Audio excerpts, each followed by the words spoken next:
So we are so delighted to have Senator Glazer come on over and visit with us today. Some of you may have worked with him in the past or been familiar with him or are following his new goal in public service to run for statewide office. But when I was reading about your background, I thought it was really interesting how you just get started to begin with in wanting to be involved in politics and public service. So let's just start there and tell us about that BB gun or pellet gun, whatever it was. Well, actually, before that, I grew up here in Sacramento and used to have a house here in Land Park and to take the bus at the age of 13 down here to the mall to work on campaigns. There's just something in my youthfulness that said public service matters and politics matters, and so I've been involved my whole life. But I'd been a background player in politics for 30 years. The last thing I did, I ran Jerry Brown's campaign for governor in 2010, and I really thought I would kind of been at the pinnacle of my professional work. And I had volunteered for my city council in the town of Orinda and been mayor 3 terms and did kind of the civic volunteer thing. And really that all started because I was driving with my family in my town of Orinda, and I got shot in the neck with a guy with a pellet rifle. I survived, obviously, but in the course of that ended up deciding to run for local office, and then out of my work with Jerry Brown, deciding that I'd make it on a bigger stage, and ran for the state assembly and lost, and then ran for the state senate and won. But it was that incident. It's a little more detailed than I've gone into, but it was that experience of the criminal justice system that got me involved in politics at the local level, and that it continued from there. Well, we're all glad you survived that. That had to be very traumatic at the time, though, to experience that. You've been involved in so many different Senate committees, not ag, but let's see. I did serve on ag for a while. Oh, you did? When was that? I wasn't chair. I've had 7 chairmanships, but I didn't chair ag, but I served on ag for a couple years. You also had elections, constitutional amendment. That I chaired. Select Committee on Student Success. I chaired the insurance committee. I chaired the governmental operations. I've chaired banking. I've chaired business and professions. Usually you get these chairmanships because you're being rewarded. And then the reason I've had so many is because I didn't always go along with my party. And so then they cut off your head. They cut off your chairmanship, and you get revived, and they give you a new chairmanship. That's kind of how it works in politics. So that explains why I've had so many, for those who are paying attention out there. So what happened on ag? Well, I served on ag for a couple years, and I love ag, and we can talk about why. But I decided that the committee, they never sent any serious bill to ag. So if you talk about water or pesticides or labor or any of those issues that affect agriculture, you'd say, oh, those have got to go to agriculture. None of them are ever referred to the agricultural committee. So I learned that pretty early in my tenure, even though I had a great love of agriculture. And I brought senators to the Central Valley to learn about ag, and done all kinds of things within the agricultural community. But I decided that was not a committee that was a consequential committee, because it never dealt with any of the serious issues that affect agriculture.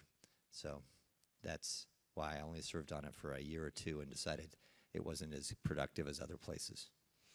Can you share with us a little bit more why you developed a love of agriculture? Well, first, I think it's almost common sense. I mean, if you don't appreciate where your food comes from, you're not paying attention. And a lot of people think that, it's all grown at the back at Safeway, and not realize where it really does come from.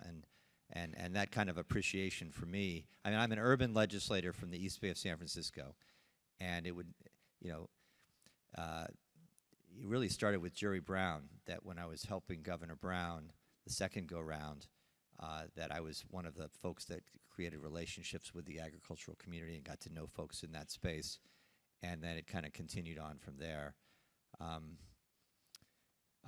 it's made me a very unusual agricultural vote in the Senate. I'm a Democrat. The Democrats control the Senate, but if you look at some of the consequential votes for agriculture over the last 10 years, what would they be?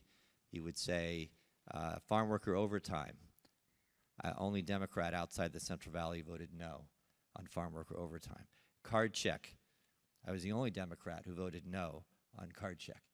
And there's more and more of these examples that you would find in my history where I'm just not going to go along with party. I'm going to be sensitive to the folks who grow our food and not just knee-jerk the way my party, a lot of folks in my party do on agricultural issues, if they're not from the Central Valley. There's some great champions in the Senate, Senator Caballero, Senator Hurtado, you expect them to be great leaders in the agricultural space, and they are. It's just difficult within the Democratic Party to do that. Well, that is one of the areas we definitely wanted to explore with you about how can, not only, and one of our questioners came in, how can we find a more effective way for agricultural interests to advocate in the California legislature, given the party balance? Yeah, I mean, for those who have been around, then I can't tell if there's a lot of gray hair or no hair folks out there. But, I mean, if you go back to the 70s and 80s, agriculture had a lot more clout in the state capitol. And issues like the peripheral canal, you saw that clout reflected in statewide ballot measure votes. And it's really changed dramatically over the last 30 or 40 years where arguably, if I were to ask, and I did go through this exercise with my staff, I said, name the 10 least effective interests in the Capitol today. Agriculture would be on that list. And the answer is why? It's because people don't feel that connection to the industry. It's not an industry that can, pick up and leave town, I guess you could take your cows and cattle and go to Texas, but for the most part, you're stuck here, and which means that you're easily picked on. And because you represent only a slice of California, it means you don't have representation that matches the urban areas of the state. And so it's very difficult to have clout in those circumstances. Now, how do you change it, right? Which I'm sure you're following. And you got to have people connect to your world. And that's why I led, I think, 4 delegations of senators to the Central Valley so I could expose them to what is it like to milk a cow? What is a packing house? And how do they do their work? You kind of go through, whether it's grapes, you go through all the commodities or nuts, and you have people see and feel and get a sense of that life and what it is and how extraordinarily wonderful it is and lucky that we have this great industry bringing fresh fruits and vegetables to our table every day as if, like a magic wand. I mean, when you travel around the world, you get to appreciate even more the great produce that comes from here, let alone the jobs and the economic benefits and the rest. But you got to have people that experience that. Otherwise, we'll sit here and talk about water policy and whether or not they're over pumping in the Central Valley, and it's almost a political choice. It's not any feeling for what all these choices really mean on the ground level for the people that are working there. I mean, we'll deal with farm worker issues, and people will just look at it like a pure labor issue that they're facing in a factory in the East Bay or in LA, and not realize the unique elements of an agricultural economy and what it means in the Central Valley. They may hear stories about farm workers and how they're treated, but not see the great examples of them being treated incredibly well with benefits in different places. Otherwise, it's just a labor union fight, and then Democrats knee-jerk in that space. So you got to have members that can feel and taste and smell your industry and the virtues of it, or else they will have no basis in which to get out of their political frame and how they look at the issues that we face all the time on the state and national level. There's just a knee-jerk, as I know everybody here knows. If we were to talk purely about politics, our Republican politics or Democratic politics, I mean, people don't want to learn too much more than labels, and that does happen in the legislature. And they reflect on power. Who has power, and who should I listen to? And if the agricultural community isn't creating those connections, then you're going to remain in that bottom 10 going forward. And it's a very hard thing to get out of. But it means that you have to get your industry motivated. And they're just business people in many ways, and they have blinders on in terms of what's right in front of them and what they have to do to get seed in the ground and hope that nature cooperates and and they have the water and all the things that just go into getting a product to market. And we say, well, you need to pay attention to Sacramento. Why? Well, all these regulations can affect you. Well, I got a lot going on here. Good luck, or I'll make my contribution to my association, and I hope you guys can help make things better. And there's a lot of grumpiness. I always thought that the medical profession is where you find the most grumpy people. Incredibly smart, talented, but they're always overworked, and they're never seemingly very happy. Maybe you have really good doctors here, all you guys. But for decades, all my wonderful doctors are always grumpy. But I think there's a lot of people in the agricultural industry that are grumpy, too, that they've had enough experiences in life that make them, sunburn. And it's hard to look above and get out of that space to understand how there's this interconnection to the world around you. And if you want to stay isolated and you're on your ranch or your farm, don't expect things to change. You guys are all here because you're seeing beyond yourselves, and maybe there's a economic interest that brings you here. But for the average farmer out there, they're great advocates if they're engaged. But it's very hard to get them out of their daily life that's so challenging. That's my pitch for why I'm glad you guys are all here for various reasons. But, we get folks in town every day that double the size of this ballroom every day from different interests that come up here. And you name the industry, and they're here. So, the Farm Bureau does a good job, Western Growers, Ag Council. You can go through all the folks that maybe the fresh fruit folks you have affiliations with, and they try to do their best. But it's not easy to get people to come on up and engage with us and be more than a one-day-a-year kind of representative. Talk to us a little bit more about that engagement out on a farm or a ranch. Are there certain members, like those that are more eager to learn? Are they the younger members, or what's that profile look like of the ones that would be the easiest to engage with? Well, here's the thing. When someone's running for the state senate, if they're not exposed to your world, they're going to knee-jerk to what power they think power is in, how power affects their campaign and their positions on issues. So if you're not talking to those candidates before they're ever elected about labor law or about chemicals in the agricultural community, or about water availability or recycling, or all the things that, if you're not talking to them, they come up here already locked in, where they have to follow a certain political path because that's what they've committed to, and that's who is behind their campaigns. So it's not just about educating people when they're up here, which is what I've tried to do.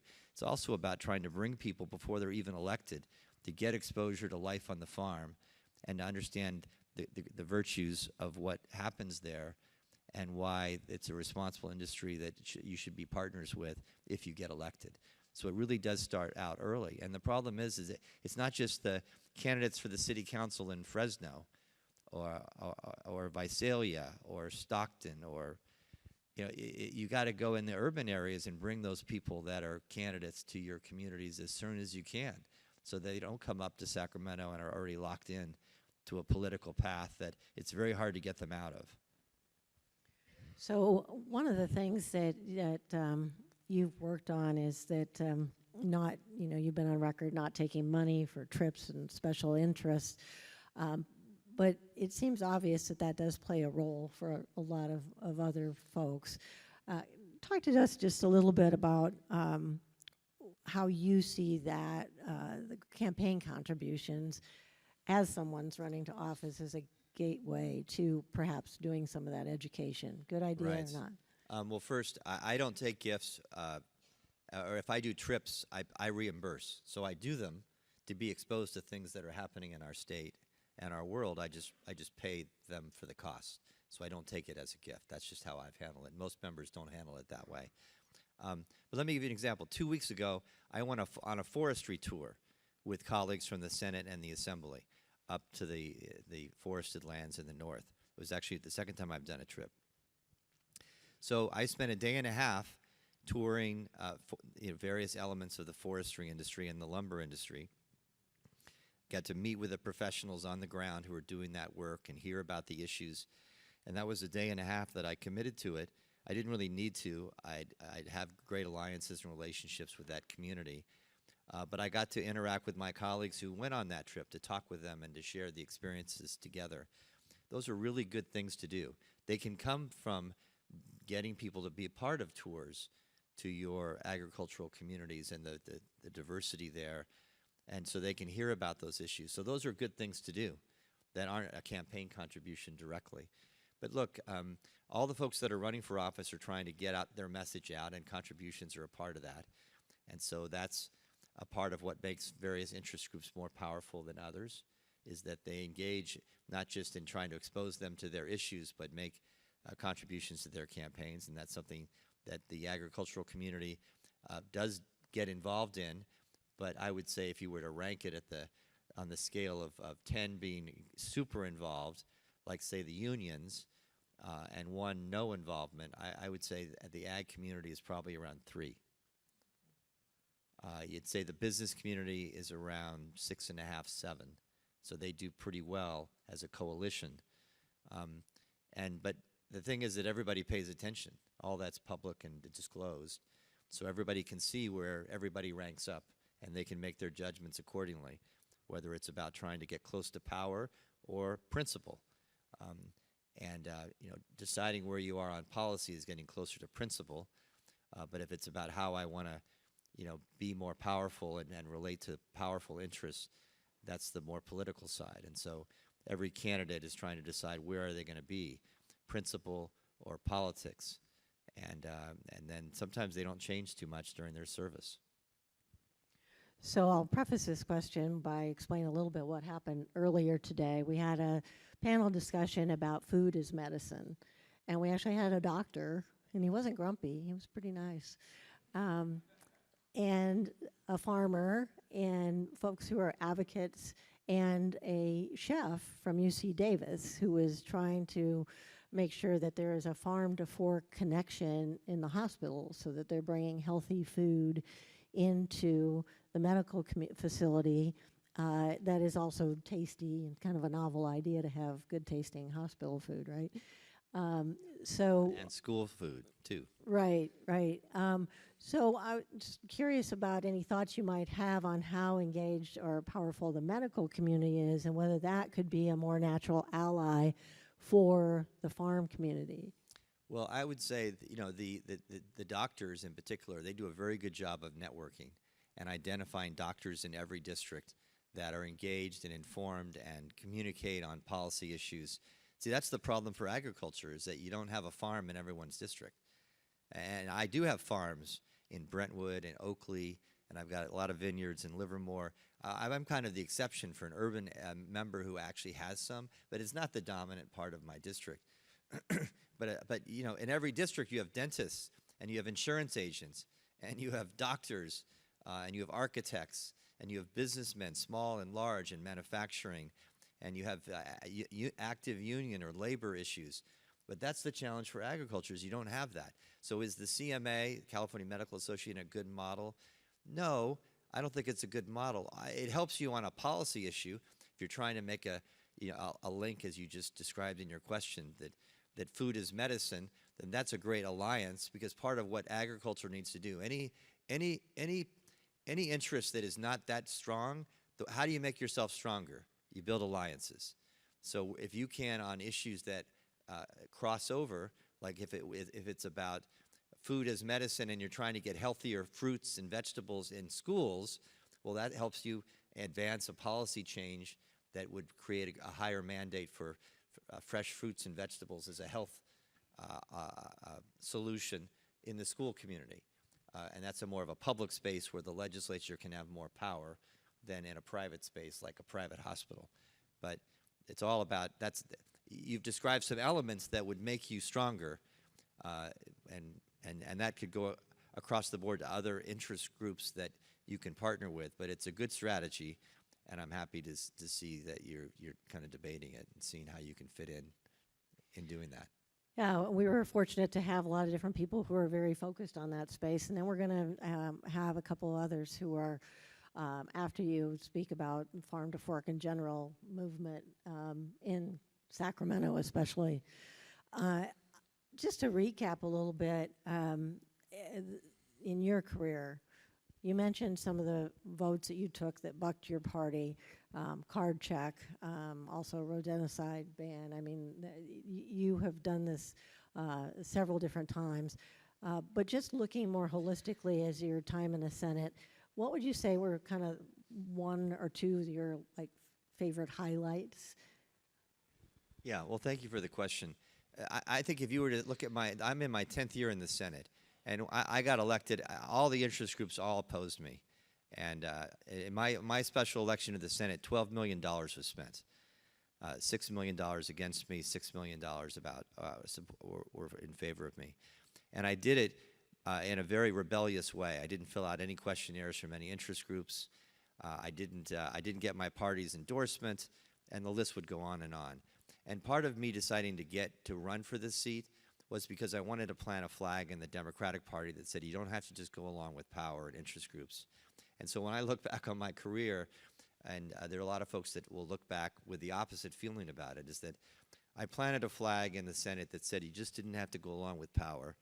Make good choices for the right reasons, not for political reasons. And I've tried to work with my colleagues to see that they are not alone if they want to take stands like that. And I think that if people were to look back on my career, they would say that Glazer was independent. In some cases, too independent. In other cases, just right for trying to do the things for the right reasons, even though it cost him politically. And so those are things that I think overall I'm most happy with. I survived. I talked about my chairmanships that have come and gone. But I'm a survivor, and that's part of how you make a mark, is that you don't get, you're still around.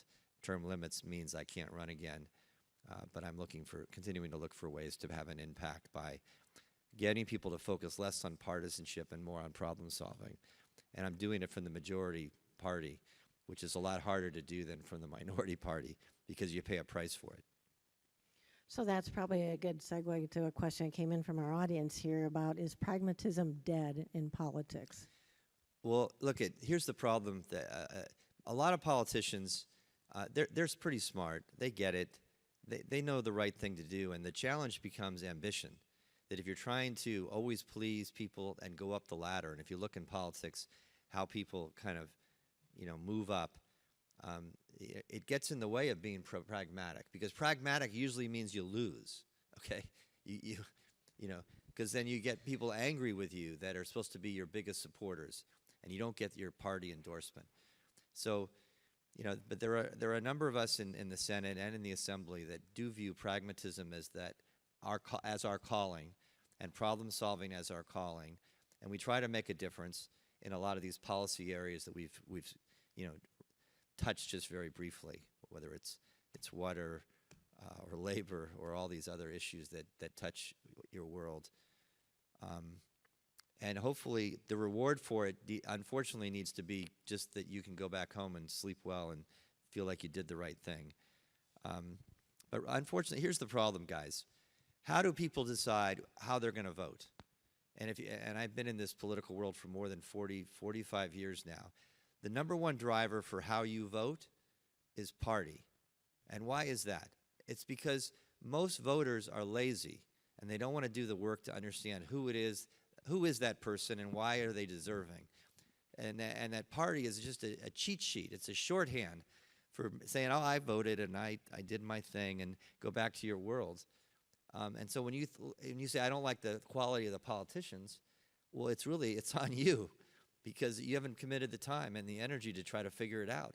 So if I were to run as an independent, are you going to pay attention to my candidacy?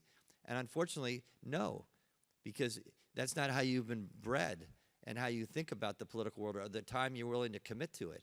And you all are here, and I appreciate that, but go back and think about, who have you elected to the city council? What do you know about them? Or the board of supervisors? There's all kinds of elected boards. How much are you paying attention? And my guess is, without making anybody be uncomfortable, probably very little, okay? Because it just doesn't affect your life right now, and your business, or your family, or the schools where your kid goes to school, or whatever. Because we become lazy in our democracy. It's harsh words. Well, we have. We take it for granted. And our democracy probably is more fragile today than it's been in 100 years. 100 years. Because people are not committed to it. They're just in their corners, and the world is polarized in the United States, and it's not a healthy thing. And it's back on us. But, you know, we need people to remember what it's like to not take a democracy for granted. Voting is an obligation. It's a responsibility that people need to take seriously. We give them the civics course. A lot of times it's 12th grade. In high school, that's their one government course. And I get the privilege of going to speak to a lot of them. And you know what? It's usually at 8 o'clock in the morning, and half the kids are still sleeping when I'm talking to them. And who knows what goes through their head, except they get out of school and they pay attention to our democracy, or they don't. And unfortunately, a lot of them don't. So we do have a big problem in people feeling connected to our representative government and the people that are elected to serve them. And you all know, you pay attention probably more to the national stuff than the state stuff. You know how polarized we are. I'm not even going to start talking about Trump or Biden. That'll really get us into hot water up here. But it's just an unfortunate thing. And you know in your lives how much you're paying attention to all those offices that you see on the ballot. Do you really read? Do you really learn? And look at the hollowing out of newspapers and media. Where do you get your information from today? You know, if I ask an audience, okay, it's an easy one. I do it at a town hall. How many of you were receiving a newspaper on your driveway 30 years ago? Raise your hand. How many of you got a newspaper in your driveway? Raise your hand.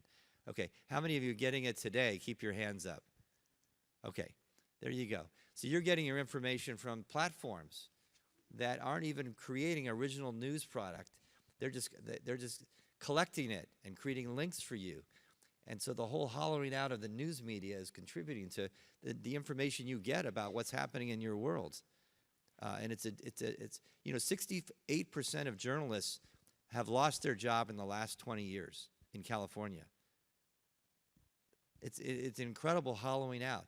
So even the access to news, objective, honestly reported news, is all changing what people learn and understand about their democracy and the work that we do in government.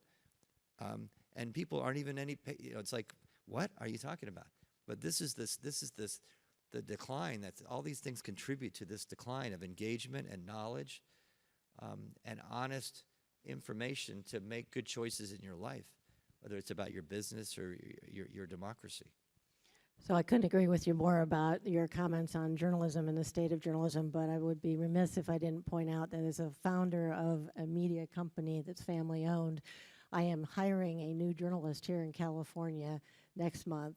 And maybe we should have a show of hands. I think I've got quite a few subscribers in the room. So there are some business models, but I do really appreciate it because the state of journalism has been very much in decline.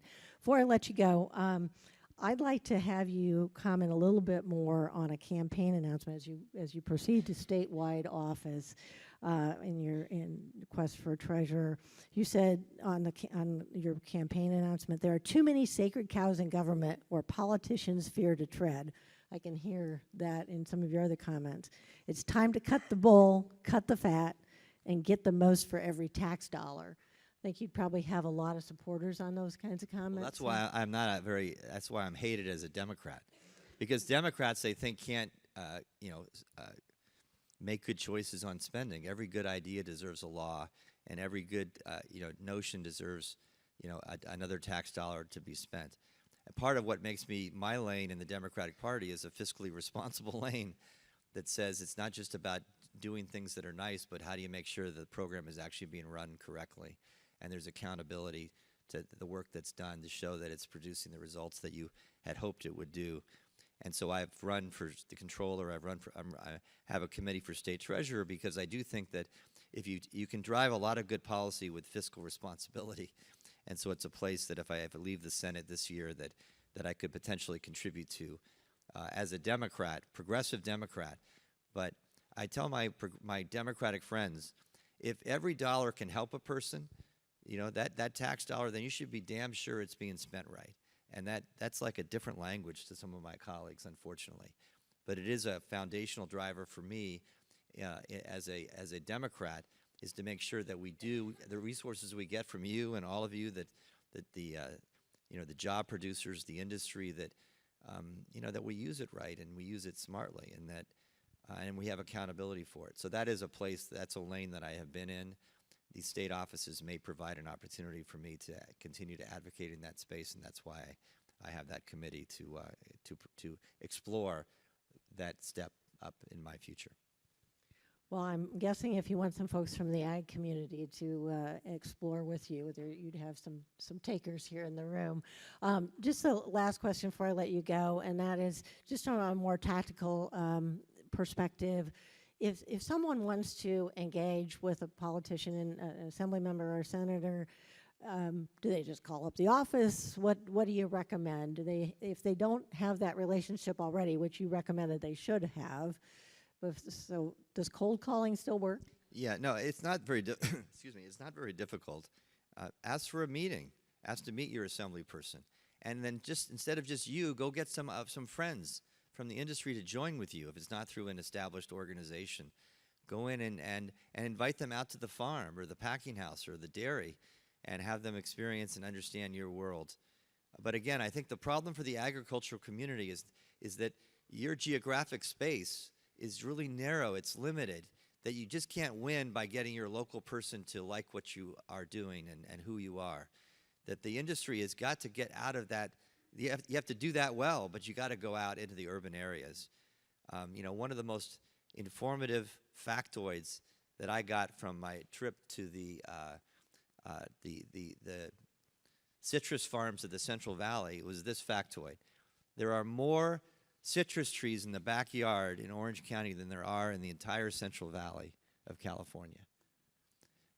It was talking about neonics and chemicals that are used to protect that citrus industry that is so fragile. And we were talking about whether a policy change is in order, and why don't you deal with all the trees that are at the Home Depot, which is a much more serious threat than what's happening in the citrus ranches of California. So you got to do all that and more, and that's why being a part of the Farm Bureau and Ag Council and Western Growers, and these are really strong organizations, but they're only as strong as you getting involved and being engaged. And there's great leadership there, but they got to have followers, or it's not going to make a difference. Thank you, Senator Steve Glazer. It's been a pleasure. I have one last pitch. I do a podcast. It's called Table Talk. And if anybody is like bored driving somewhere and wants to hear interesting, it's surprising stories about people, places, and politics. Table Talk with Senator Glazer. I've done one on pollinators and bees, urban bees, and folks that are doing that in the urban areas. The one I released today was on community gardens, which is all about growing fresh vegetables in our urban areas. So if you're into that, we have some baseball cards that have the links on any platform if you're interested in that kind of thing. But anyway, thank you for having me. I'm glad you're here, and you're all engaged at some level. I want to elevate that and have you build more alliances. So it's good to have the conversation with you today. Thank you.